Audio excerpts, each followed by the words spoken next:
okay, I bought this game for like $3. This is like it's called. Oh wait, can I go to the? Oh hold on. There we go. It's called Roadwarden, and it's like a text-based adventure game, I think. Um, and wait, do I have my? Oh fuck, I have the. Here we go. Yeah, it has really. I think it has good music. I don't know. That could be a potential plus. But yeah, it's $3 right now on the Steam, not Steam Winter Sale. It's gone. But they're just it's on sale. So I'm gonna play it. This is gonna be really dialogue heavy. So maybe this is one of those videos you fall asleep to. I don't know. Is this okay? Maybe this whole video is just gonna be me reading things. Hold on.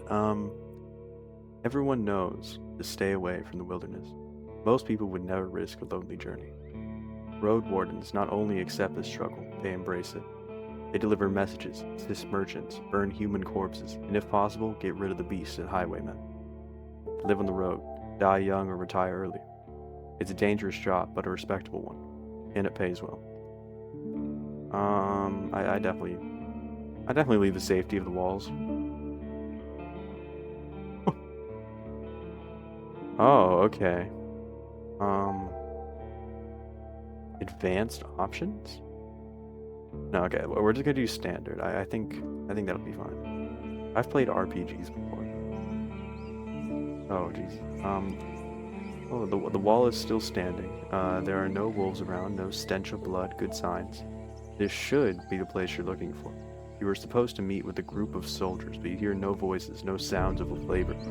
The gate is ajar, so the camp isn't safe. You may keep away the goblins and pebblers, but not beast folk nor trolls. And the night is near. Your palfrey breathes heavily. It had a long day. Is that my horse? What is a palfrey? Palfrey? I don't know what that is. Well, yeah, I guess I could just look for another shelter. I mean, there's probably one nearby. Doing so right before nightfall would only invite death. The monsters will soon start their hunt, and your horse won't pull off another gallop. You rub your eyes and hold back the yawn. Let's look around. Considering the noise, you doubt that anyone noticed the clatter of hooves. The short, dry grasses barely covered the arid soil of this valley, but you're maybe a minute away from the edge of the sparse woods, which gets denser as they climb up the hills. At best, this trail has a few more years before getting overgrown for good. Hard to believe it's the only trail north. Just enter there briskly, Wait, what? I got hurt? Your heavy boots hit the ground and the pain from the long ride finally catches up. I just took 1/4 of my health from walking? What the hell? You stretch out, bringing your back and legs comfort. All you wanted is a table, a decent chair, a nice mug of beer, and some warm stew. With any luck, your axe won't be needed here. I approach the gate, ready to walk in. Oh, that's quaint. If it's a military camp, it doesn't look the part. Plenty of wasted space. The fire pit is cold. Two people somewhere, in these chairs, are sitting at the table, tired and disheartened. They're looking in different directions, paying no attention to one another. One of them is holding a cup. I walk towards them. It takes them a few breaths to glance in your direction. The first person greets you with a wave of his hand. There are bags under his eyes. His beard is a mess. Despite his simple shirt, he's wearing durable, decent boots. A mace with a head covered in iron hangs at his side, but he doesn't reach for it. Thank you. I take a look at the second soul. Just like you, she's wearing a gambison. Gambison? Isn't that, that's like a durable shirt, I think. But hers is a bit loose, as if she took it off a corpse. Her head is shaven, as if she's protecting herself from flesh-eating bugs. Her eyes are wary yet kind. She smiles. Considering the squad was sent here half a year ago, these two surely look the part. Though there should be more of them, 8, you believe. Yeah, I'm hey, what about your lieutenant? You wonder how to phrase your question. Um, vulnerable. I had a long journey with Lieutenant. You can influence how they perceive my selecting one of the attitude. Oh, okay, there's no more.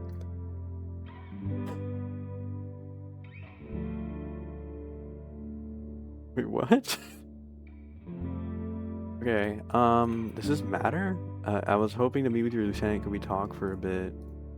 I'm sure you're busy, so if you could just introduce me to your... That's the worst. I don't think they're in the mood for that. I'm looking for your lieutenant. I feel like they respect that. I don't think I want to... I'd rather speak with someone who's not going to waste my time. I haven't talked to them yet. I'm saying hello. I had a long journey. I need to have a word with your lieutenant. Okay, I'm just gonna be distant. The woman stands up, duffs off her gambeson, adjusts the sword at her side, and rests her hand on the hilt. Her shoulders are straight, her eyes attentive. It be me, traveler. Are you in trouble? I'm fine. I'm your new Roadwarden. You know me. I took you for a wayfarer, to be honest. When you mentioned that your mount is waiting outside, she raises an eyebrow. Shouldn't you unsaddle it? I bet it's tired. She glances at the gate, then at her companion. Her voice drops the slightest sign of wariness.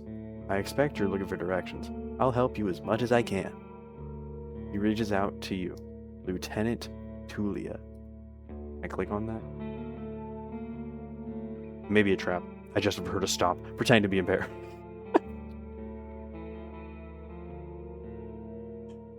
So I shake her hand and say my name. I don't shake her hand and I say her name. And I don't shake her hand and I say I should wash myself up first. But you can call me. How do you want people to call you? What should my name be?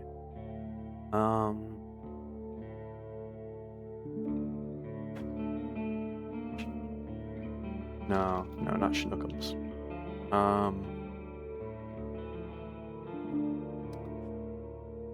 Mr.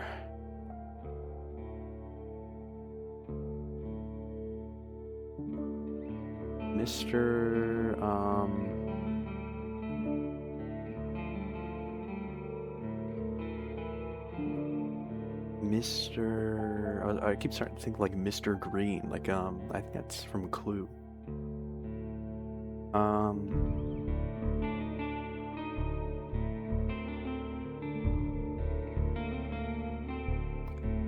Mr. I'm gonna say Mr. Sly. I don't think that's a good one. I need to come up with something. Mr. Job. The lieutenant stands with her hands out, but then raises her arms with an awkward smile. Of course. Just keep your horse away from the tents. We don't need it. We don't need to smell its dung. Steps away. We should also prepare for the night. The soldier in the shirt also rises to his feet. We've no tent to spare. You'll have to use a blanket or something. I should get used to sleeping on the ground anyway. You walk through the gate. Oh shit. Oh, sorry guys, I just chugged some LaCroix. Give me a second. Okay. I'm good now. Okay. Not many humans could ride a horse. It's not only taller than you, but it's also bulky. As heavy as it is strong. You can get in the saddle within a single breath. Most people wouldn't know where to even begin. From every side is a wall of flesh. Horses were brought to the Dragon Woods from the conquest in the south. They can trot for a long time and won't outrun some of the local monsters. Your palfrey needs you to survive, but without it, you too will be lost. Thank you for explaining horses? Oh, okay. We're in the north right now, I guess that helps. I don't care how it feels, but I need it to be strong, and I can't afford another one. It keeps watching its surroundings, ignoring your approach. Clear your throat and reach out for the reins, and only then the beast responds to the stomp of its legs. Humans see useful animals, even pets, as monsters in disguise. Getting emotionally attached to them is believed to lead humans to their doom. What the hell? What is wrong with my game? You end up next to the fire pit. Removing the saddle makes the horse... I'm not gonna say that. With relief. You take a couple of minutes to examine its back, just in case. Well, hold on, I will say. Nick Kerr. with relief. Okay, while the riding equipment is not that heavy for such a strong animal, with enough time it starts to chafe. You wish it had something better to eat than the shabby grass. You should look for an inn. I need to unpack. Oh, Jesus, this class selection. You haven't brought them many things, and you lost one of the sacks while fleeing the Crimson Corpse Eaters. Worst of all, you have no rope left. But maybe the soldiers could share one. Shouldn't cost more than a dragon bone. Aside from the travel set, you own a few valuable possessions essential for your trade. I spent my savings on combat equipment. I have a Gabson. I guess we all have Gabson. A fine one, an axe made of steel, and a reliable crossbow with quarrels. I have talismans that help me use my powers, as well as an iron axe and a worn gablet. I carry writing instruments and alchemical ingredients, as well as an iron axe. Hold on, can I learn more? As a fighter, you'll have an easier time with physical challenges. You'll be physically more oh my god, this is a lot. Okay, hold on. You'll be physically more capable than the other classes, what opens unique opportunities during some social interactions. It's the best class for RPG beginners. Oh, that meant to say which opens. Fighter's weakness is their reliance on physical strength. Your special abilities won't be available to you if your vitality points drop to 0. The mage uses Pneuma, a versatile but limited pool of energy points that can be spent to cast a few humble spells.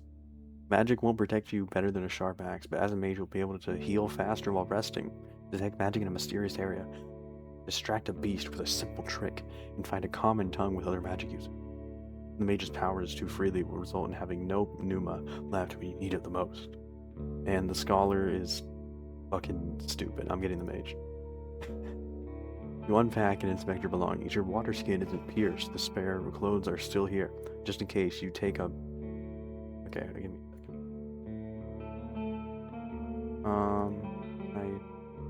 Okay. Magic is unreliable, so you spend a stack of coins to collect a couple of enhancing amulets. I have a leather pendant with a single pearl. For simple tricks involving light, the clean linen bandage heal fresh minor wounds, a couple of wooden spears when they get warm when they detect pneuma. A wand made of willow branches to help channel my magic blast, and my also lucky button. Great, okay. Oh, Jesus. All sorts of odds and ends that you've taken on this journey just in case. A rainproof cloak, a set of bone needles and a thread, an iron knife, a blade sharpener, a tinderbox, and a couple of tallow candles. A bunch of rags used to make torches, as well as a flask of oil. A pair of protective gloves made of thick leather. Does it go on? Okay. Return. Taking hits will damage your armor. You can then fix it in various settlements. Okay. Oh shit, I think it said something. Okay. They're at the table again, observing your beast and chatting between themselves. Your stomach growls at the sight of them, eating out of wooden bowls. There's no meal for you, but you could sit down on a tree log. I take some of my own rations, or I don't want to eat with them.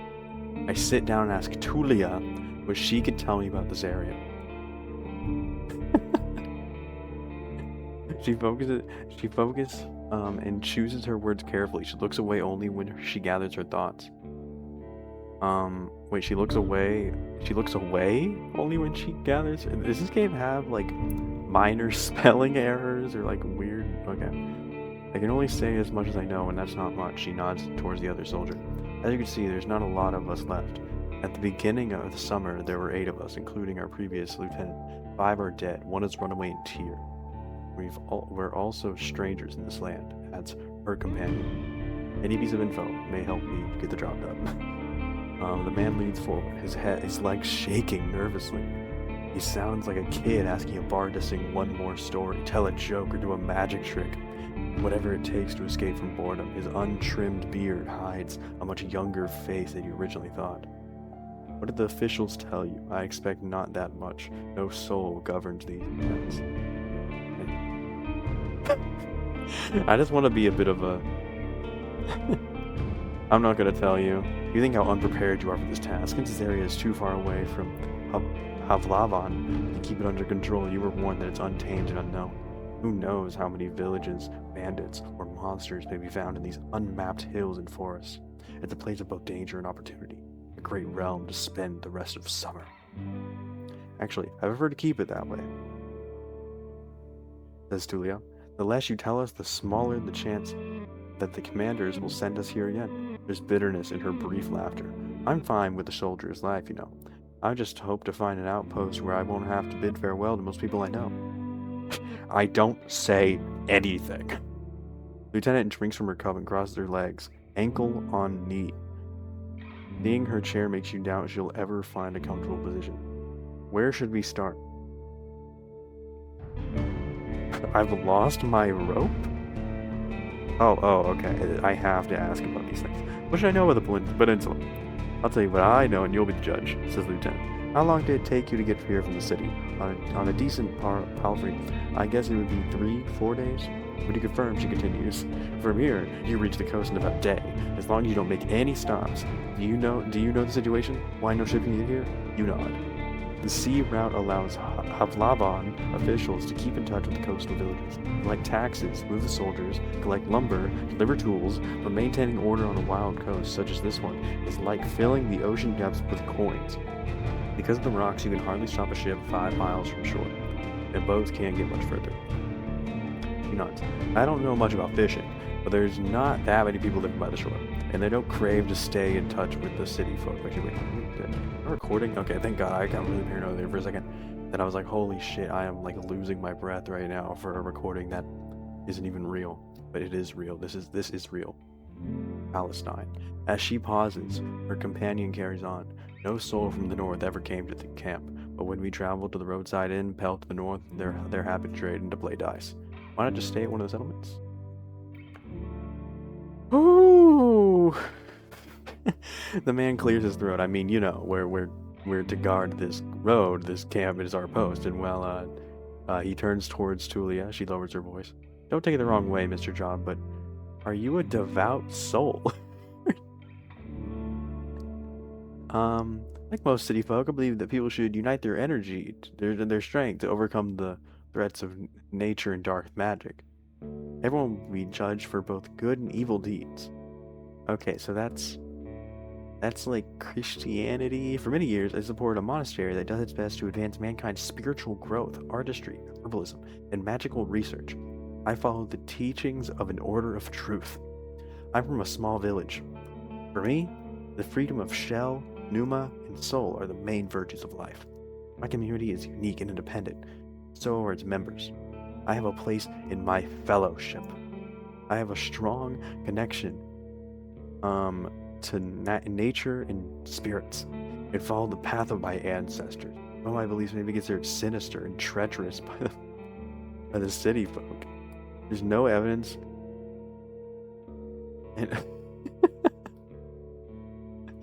Okay, do I either want to be like what is this, like a Satanist? What is sinister and treacherous by the city folk?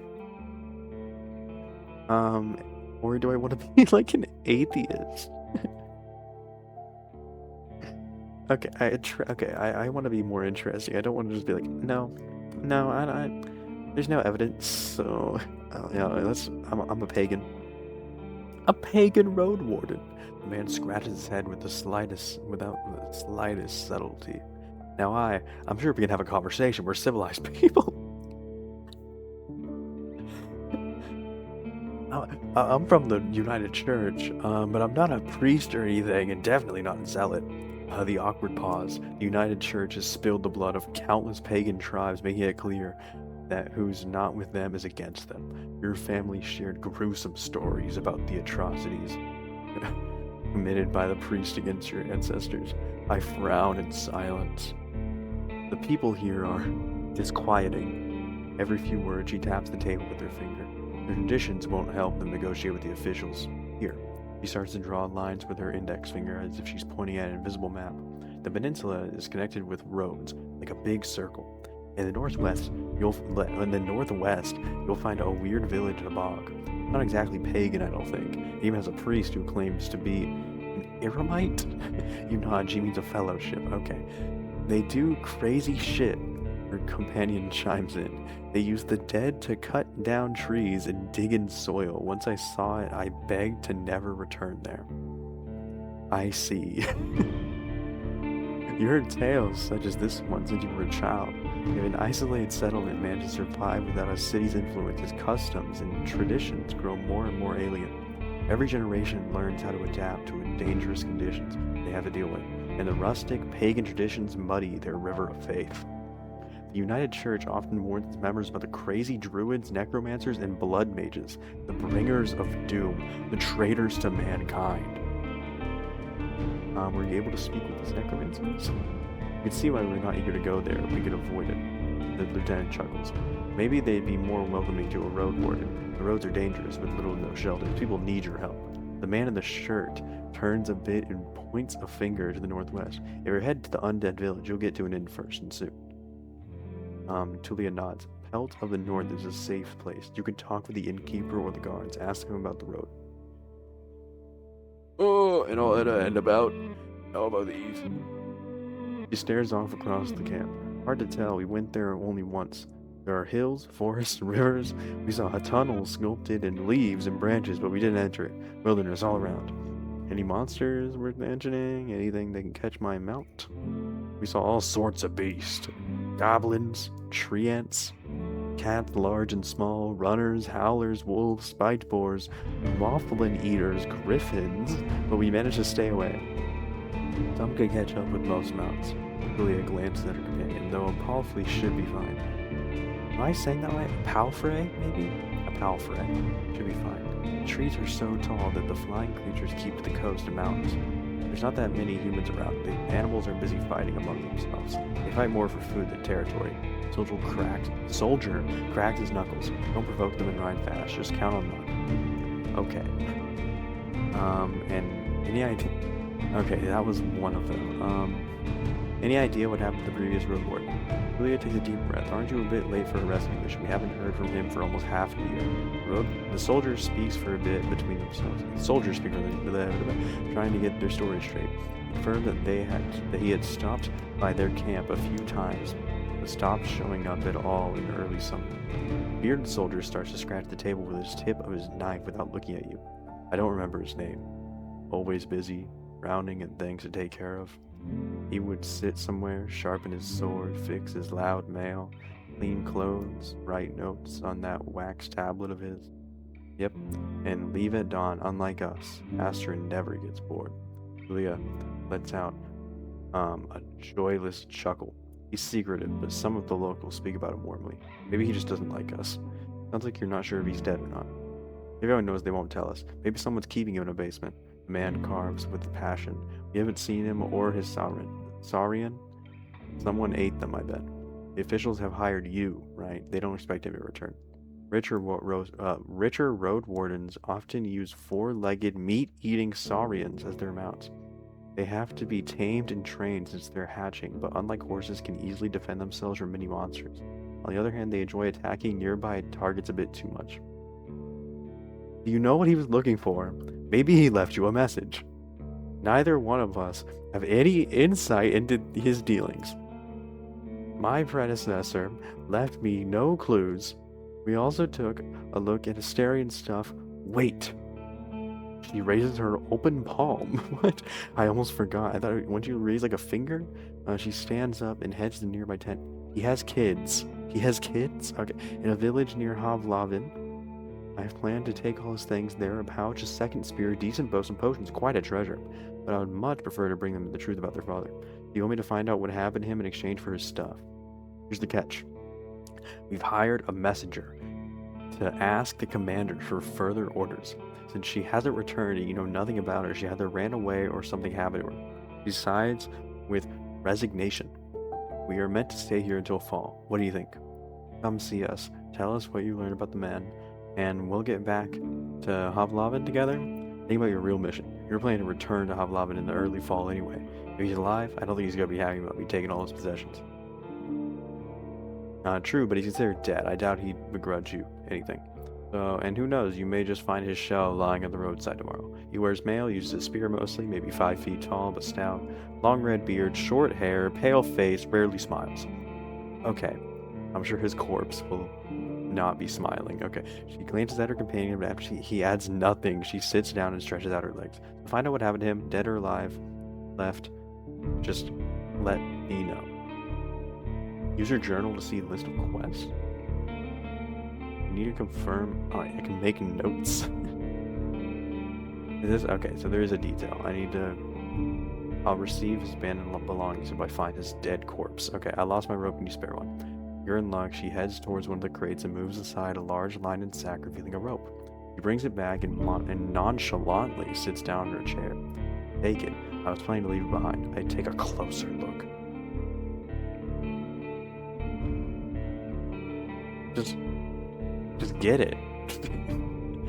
So now you can leave the road. Okay. I don't care. Anything I should know about this camp? The story is brief. Some merchants built the camp to have an extra stop for mules and donkeys, just between the inn and the southern villages. There's plenty of grass here and the pond nearby. The peninsula grew more dangerous. The camp stood abandoned from time to time, serving as a shelter for travelers. Bandits came here in the spring, further paralyzing the exchange of information between the northern and southern settlements. Since these highwaymen are no more, the situation may reverse. Time will tell. You could sleep here whenever you want. The man concludes her tale, but don't expect to wake up without pain in your back. If you were me, where would you go next? Tell it to the inn, of course. The one northwest of here. You can't afford the room. The main hall is free of charge. The locals rather gather there. The northern road is much more traveled. Rarely. Oh, okay. But the hunters will tell you about this and that. You'll have a chance to introduce yourself. The innkeeper can listen and know many souls. Any tips on how I can make a good first impression? Avoid cheap jokes. Stick to trade. Don't waste his time. Show him that you can be relied on. Okay. Yeah. Fuck everything about this guy's squad. I know everything I need. We may not be around the next time you come here. We should prepare for the night anyway. We very much should. You'll need a lot of sleep. I should stand up and prepare for the night. One more thing, if I can. The bearded man approaches me. Can you take the first watch? Splitting time between 3 people is making a great difference. Think for a moment. To fully rest, you'll need a good sleep. I kind of want to... No, I'm exhausted. He nods, but the spark in his eyes wears off. I'll better put on my armor. He walks past you, headed to the tent by the southern gate. I go to my mount. Go to the barrel and splash water on your face, which makes you even more aware of how much you need a bath. After the night, it will only get worse. Your horse is already napping, still too anxious to lay down. Look for a place protected from wind. I use my bag as a pillow, put my blanket on the ground, and cover myself with my cloak. You aren't used to sleeping in such harsh conditions, but it's better than nothing. The weather is gentle, and you won't catch a cold. The star instantly inspires your dream, both with their splendor and by making you look for patterns and shapes among them. Your job starts tomorrow. I focus on the real goal of my journey. The Merchant Guild wants to take control of this realm. Your wardening duties are secondary. First and foremost, you need to explore the peninsula. Leave about the territory, resources, and threats. Learn about the territory, resources, and threats. Get to know the locals, and if you can, convince them to consider negotiations with Havlavan officials and traders. Could the tribes resist the soldiers, or be a threat to the priests of the United Church? Are there any forbidden practices that need to be eradicated, such as blood magic, necromancy, robbery, or slavery? At least I have time. 40 days to be exact. I need to be as thorough as I can. Would you finish your reconnaissance?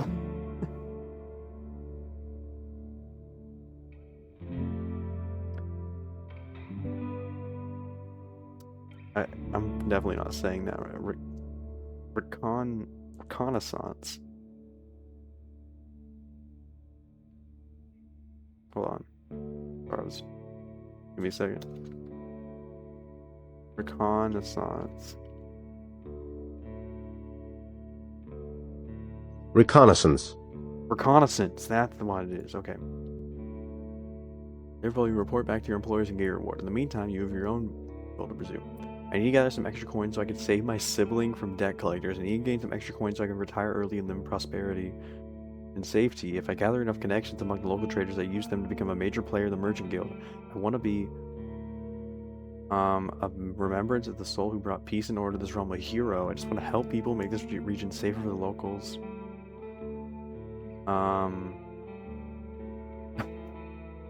And the newcomers alike. I need to find a new life for myself. I have a difficult past, and I want it to be forgotten.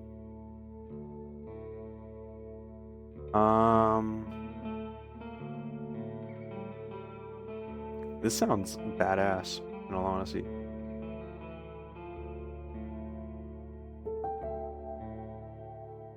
I'm not a hero. I really do not want to get connections. That is not what I do not want to be my main goal. And I definitely do not just want to help people. How do I find a new life for my? That's the most like vague goal out of all these. They're like money, talk to people, help people, help people. New life. Yeah, let's get a new life. Your half asleep senses are new entry, a new life. I got a new entry in my journal. I want to escape my difficult past. I could make a place for myself by staying loyal to the Merchant Guild. Maybe pursue another opportunity while I'm here. Your half-asleep senses are catching the sound of the wild forest. Your instincts keep you alert and anxious, though the pleasant, humid, late summer air evens out slowly. Thinking about your goal, you need to gather your strength. All I can do now is run. I sleep. Sleeping on the ground. Your blanket won't be much of a bed, and the palisade barely covers you from the wind. Sleeping here will be severely uncomfortable. Okay.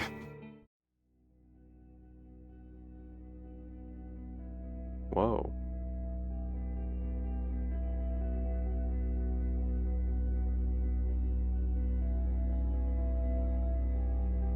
You take a look at your amulets. For most people, they would be nothing more than trash, but you wouldn't sell them for a pouch of dragon bone. Use them to shape Numa to your will. With these little mementos, few spells you're familiar with are far more reliable. Who knows? Maybe there's already some power held in them. You look at the old, so clean bandages that remember dozens herbal balms, and you can put them on your hurting muscles, bruises and scratches, and hum an old song about time, which either heals all wounds or kills us too soon to let us bother with our problems. After a few hours or so, the lining will warm up, firming it to its job. Maybe it will even out the pain of sleeping on the ground, though you'll lose some of your energy. Fuck no. Alright. Like, we're starving, we're halfway to death, and we're dirty as fuck. You're surrounded by sunlight, your back begs you to stand up. Before you fully wake up, you smell roast. No burning meat. Burning, rotten meat. Disgust crawls towards your consciousness. You stand up. Normally you would dust off your cape and blanket, but your instincts are stronger than your routine. Your horse is looking around nervously. Your bags are where you had left them. You see an open gate. I go outside to see what happened. Both soldiers are standing near a humble pyre. The man in the shirt looks at it contemplatively. Thea is the first one to address you. Mr. Job? Job. Oh, maybe I say Job. No, Mr. Job. She grants you with a nod. You used the horse's manure for the flames, so don't worry about cleaning it up. See a corpse among the flames. It's impossible to tell if it belonged to a male or a female, but it was an adult. The burning process won't be over for a couple more hours. A traveler undead? The latter. A young one. She lacked the pneuma to understand that she couldn't get inside the camp without climbing. I stabbed her with a spear from a safe distance. One more fog, and she'd be a real threat. Even now, it took a couple of hits to knock her down. Sooner or later, every human shell wakes up, gaining more strength with each soul it devours and each moment it spends in the fogs. Burning the dead is not just a religious practice, it's a necessity. Soldiers, priests, village mayors, even road wardens. Making a large pyre takes a lot of time, but it saves lives. Julia calls this undead a she. Most Unites hesitate to do so. Awesome. Running away from the reek, huh? I don't blame you. She looks again at the fire. Find us here if you learn what happened to Asterion. We leave once the fall comes, if not sooner. Safe travels. These words make you stop. An old farewell, mock mocked in a number of songs and tales, but yet you hear no scorn in Tulia's voice. She observes the fire with one hand on her hip, the other one on her chin. I prepare myself for the journey. Oh my fucking god, shut the fuck up! You gather your equipment and spend half an hour warming up and preparing your mount, do some stretches, yoga, double checking the buckled straps. You put on your gambeson, and make sure that your axe is tightly attached to your belt, and then get in the saddle. It's time for you to get to the crossroads, north from here. Yes, we gotta go. Is this the map? Okay. Yeah, we go north. Oh, fucking hell. Even at a later hour, you wouldn't expect to meet any travelers in the valley. The warm summer breeze lures your mount forward, but the serene chirping of birds is quickly replaced by the distracting screeches and gurgles coming from further down the path. You soon find the pack of four-legged griffins. They're larger than the foxes and merge the features, birds and bird beast. Each one is of a different size, coat, and color, and their temperaments are just as varied. Their fronts are covered with vivid feathers, while their rears have darker fur. Their wings are massive, making them impressive jumpers, but they're too heavy to fly. About 24 beasts are yelling, brawling, and chasing each other around, blocking your path. Let's consider my options. Oh no. You can cast spells. I should cast a spell. You can't enter the forest blindly. If these or other creatures were to chase you, the thicket would be disastrous for your horse. There are reasons why travelers should stay as close to the main roads as possible, and why adventurers move in groups. Usually the safest approach would be to stay where you are and just wait for the pack to get hungry. It may, however, take up a considerable amount of hours. Think about your conversation with Tulia. You got a lot to do, and time may be of essential. Okay. I know the guy was like, oh yeah. If you want to be safe, you can do that. How much? This just costs 1? Oh, okay. Here we go. Okay. I grab an amulet and shape a missile of light. A harmless flare will frighten them off. Yes. You grab one of your oldest amulets, a pendant made of leather, and a single. You can learn more about your. Wait, hold on. Oh, this looks so ugly. My faith is undetermined? Why is my faith undetermined? I'm so faithful to Hagen.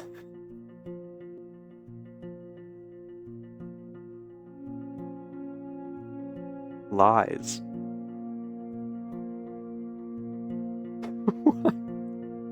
Lying gives you quick benefits but may turn against you after some time. Some lies are difficult to pull off for an unexperienced liar.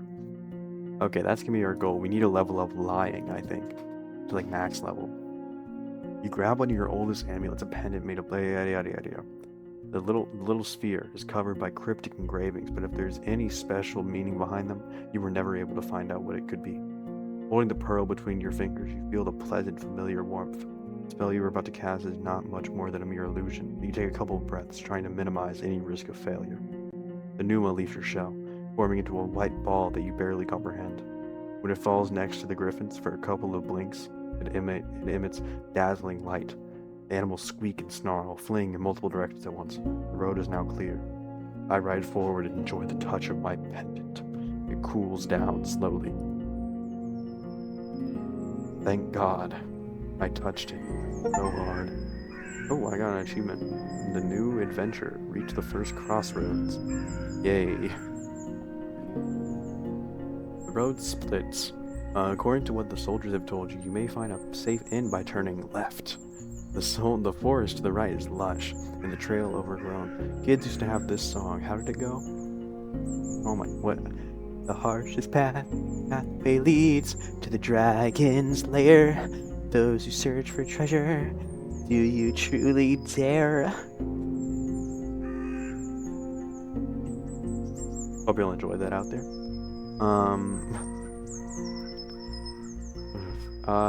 You want to cut that out. Okay. The signpost in front of you doesn't make your situation much clearer. It was put here by someone who can't write for folks who can't read. Damn. Covered in old red paint, it points east. Blood there, as people say. Danger to be found. There's not a soul to ask for guidance. I look at my horse. Horse, do you know? What's its name? Who am I riding? Who does Mr. Job ride?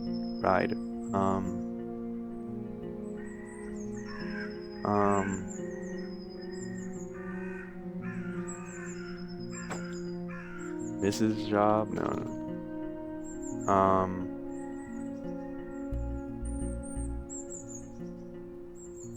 Meat. Meat is focused. Maybe it can't help you choose a path, but it's well trained. As long as you don't try to charge at a troll, you can count on it. But a few berry bushes and wild cabbages, but they still need at least 2 weeks to gain maturity. Alright, I'll be back in 2 weeks, okay? You better be fucking ready.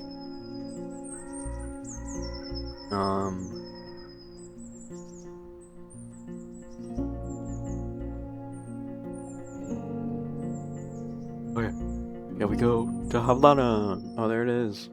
Meat trots with ease, unbothered by the few branches covering the beaten road. The birds' songs and distant howls draw your attention to the forest, which gets sparser and brighter.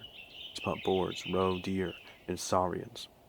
The sight of a nearby wolf pack worries you, but once you push your hips forward and your palfrey enters a canter, the beasts don't even begin a pursuit. The speed alone will protect you from many dangers. You notice a stone tower taller than the trees. It must be the inn. My god. This is really tiny. Inns like this one fit the regions traveled by merchants. But you wouldn't expect a place of this size in a forsaken peninsula. The stone and lumber must have been transported from far away, and the workers, guarded by expensive mercenaries, surely lived for many seasons in a primitive hamlet, subsisting on assaulted supplies. There are seemingly no cracks in the wall. The building was whitewashed, oh wow, only a few years back. The road is wide and beaten. Dozens of souls could hide, if not in the buildings, then at least in the yard. The expenses and labor put into this fortress were worth many trading ships. 3 armed people are on the ramparts, though you only see what's above their waistline. They're leaned on the parapet right next to the gate, and you think you notice a glimpse of a smile. They wear gambesons. Am I saying that right as well? Gambesons? Gambeson? Gambesons? Each one of them died differently. Yellow, green, and line and gray. I approach the gate. A woman in yellow armor leans forward. She has long, curly, disorderly red hair, pointing in every possible direction. The combination of colors doesn't work at all. In the woods, one would have to shout to draw this much attention. There's still a fair distance between the two of you, but she speaks loudly. I haven't seen a horse for years now. I just said that it's weird to see such a large jackass, huh? Her voice is young and strong with an accent that reminds you of the villages spread around Havlavin, but no jackass could wear a saddle, I'd say. He exchanges a few words with a male guard wearing green, giving you time to move closer. Well, this one here says they really are donkey saddles. Hey, traveler, how hard is it to ride a horse? Hide my emotions.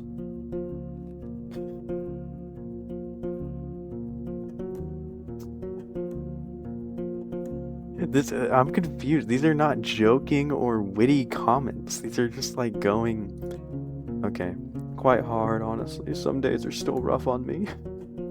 I don't answer her. It's an inn, isn't it? Open the gate. How about you give it a try?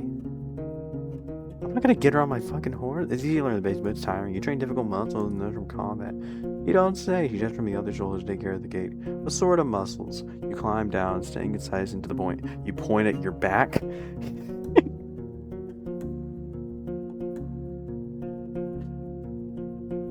Oh my god.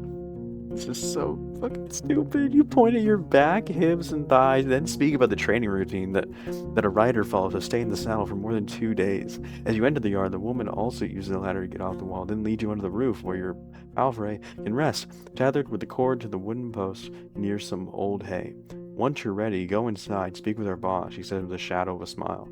He has time. There aren't any travelers around. The other guards take care of various chores. They peek at your mount every now and then as they're splitting firewood, cleaning their clothes, weeding the garden patches, and moving chairs. 2 of them are making rope. You head towards the inn. Hearing the piercing scream of a boar from the other side of the yard, I open the door. Alright. Oh, party people. The locked windows make the air stuffy, and the weak fire in the stove hardly lights up the hall.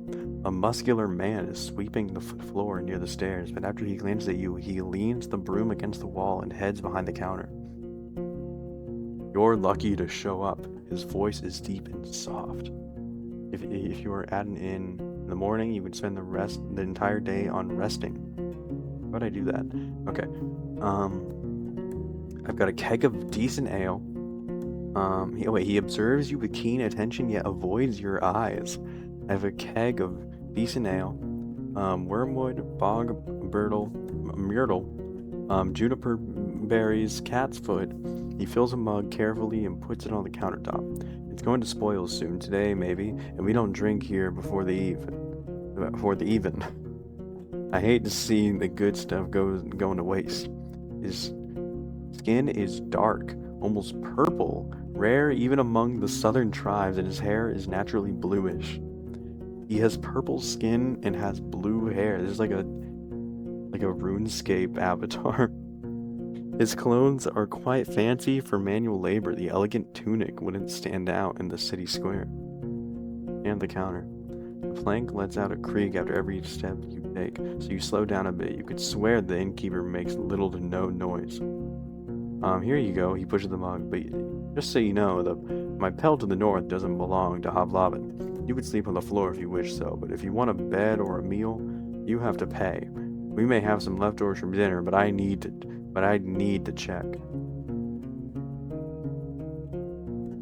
I'm not here to pay compliments to piss in a mug. I'm a Roadwarden. I'm looking for answers.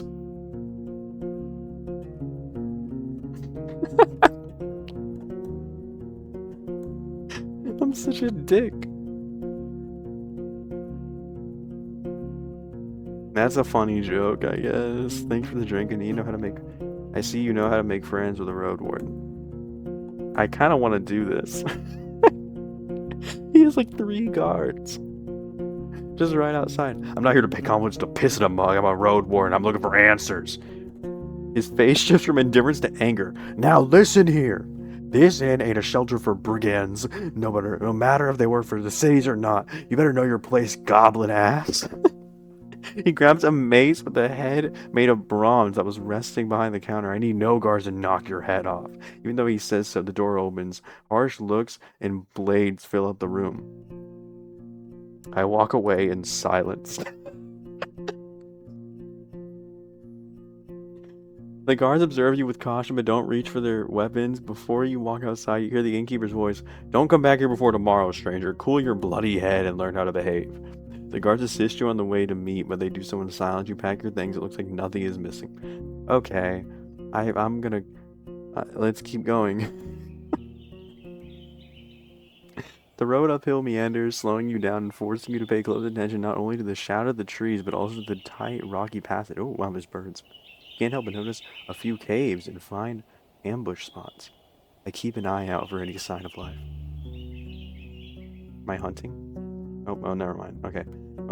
I'm in the ruined village now. Standing in front of the gate, you hear no voices, no tools at work, no steps. Dozens of birds live among the collapsed roofs. Their fluttering, singing, and squawking is free of worries. If you want to travel any further, you need a ride around the palisade. Searching the ruins may take a long time.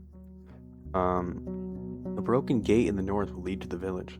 The sound of a gentle river reaches you from the east, where you see a saggy fence surrounding an overgrown pasture. Behind the burnt building in the east, you see an oddly barren field.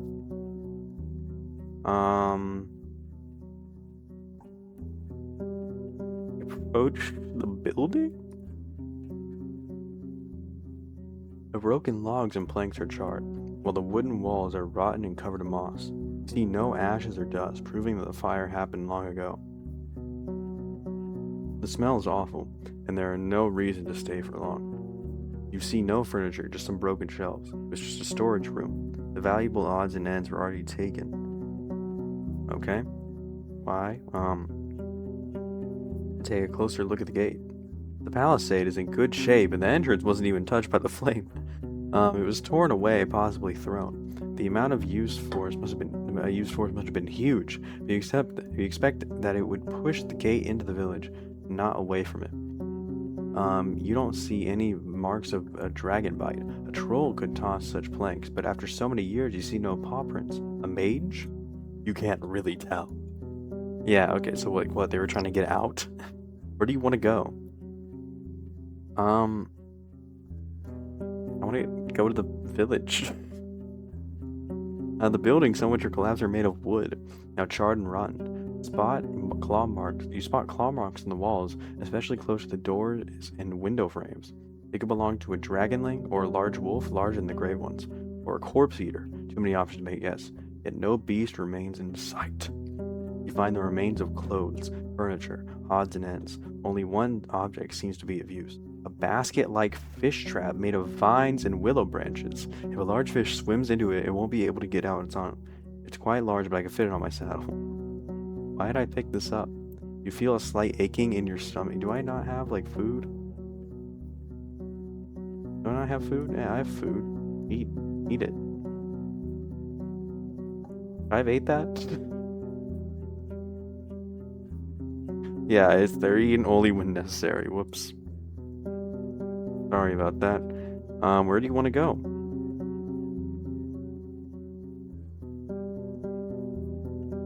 How long have I been playing this game for? Okay, I've been playing this game for almost an hour. That'll be it of episode 1. My name is Mr. Job, and I used to be a mage. How do I, like, save? Oh my god, this is like the visual novel save feature. Okay.